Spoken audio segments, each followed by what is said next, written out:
Slowly turns your soul. Slowly turns your soul.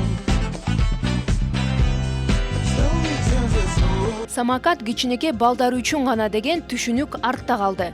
Акыркы жылдары чоңдор үчүн электрондук самокатты шаарыбыздын тургундары кеңири колдоно башташты.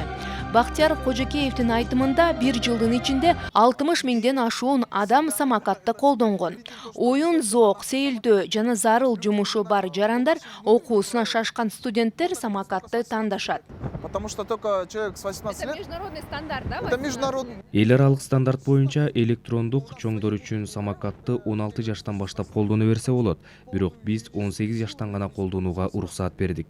Себеби 18 жаштан баштап жарандар юридикалык жоопкерчилик ала алат эмеспи.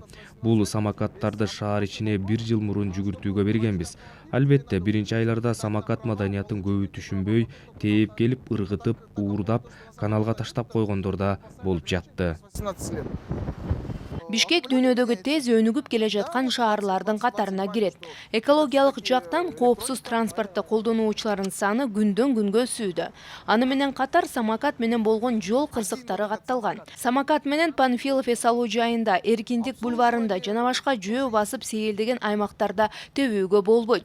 Жол кыймылынын эрежелеринде жазылгандай эле жөө жүргүнчүлөрдү дайым кой берип, шаар ичинде саатына 15 км ылдамдыкта төбүү ылайыкталган. За последнюю неделю были зарегистрированы случаи, как наезд электросамоката на пешеходов, где неустановленные лица, совершившие ДТП, скрылись с места происшествия. Предупреждают лиц, управляющих таким транспортом, о том, что за совершение таких ДТП и за оставление места происшествия предусмотрена ответственность по законодательству Кыргызской Республики. Смотрите, у нас есть тепловая карта, которую мы изучаем каждый день, анализируем. Самокат маданиятын өнүктүрүү үчүн ар ишемби күнү каалоочулар үчүн атайын акысыз окууларды өткөрөбүз. Самокатты алгач кантип электрондук каттап алуу керектигин түшүндүрүп беребиз.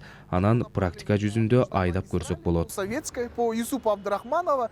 Бактияр, айтсаңыз, мен самокат менен негизи колдонуп көргөн эмесмин. Бирок шаар аралап жүргөндө, тээп жүргөндөрдү көрүп, мындай кызыкканмын. Самокатты тебиш үчүн алгач эмне керек экен? В первую очередь нужен смартфон. Заходим в App Store или Play Market, скачиваем приложение, вот само приложение. Здесь у нас обозначены зоны поездки синим. У нас два тормоза, это передний и задний тормоз. Звонок, если люди впереди будут ехать, и ручка газа. Слегка отталкиваете, даете мотору просто, да, просто берете самокат и просто оттолкните и газ нажмете.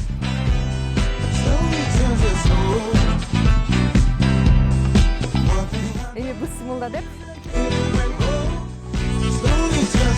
Never been so proud of you, never been so loud for you. Now you go, I conquer the sky with you. When I'm sure anything we touch turns to gold. Негизи самокат башка транспортторго караганда экологиялык жактан таза жана сиздин убактыңызды үнөмдөйт, каржы жагынан дагы үнөмдүү болот экен. Jack never lost a bet. Көчөдө турган самокатты уурдап кетем деп ойлобоңуз. Себеби атайын система 24 саат бою иштеп, самокат кайда кимдин колунда экендиги тууралуу маалымат берип турат. Эки дөңгөлөктүү транспорттун кубаты жарым күнгө жетет. Аны операторлор өздөрү алмаштырып турушат. Бир самокат менен колдонуучу 15-тен 45 км жолду арбытса болот. Самокат маданияты дагы калыптанып, алардын саны бул жайда дагы көбөйөт. Нуркыз Караева, Данияр Амантуров, Улуттук биринчи канал, Замана студиясы.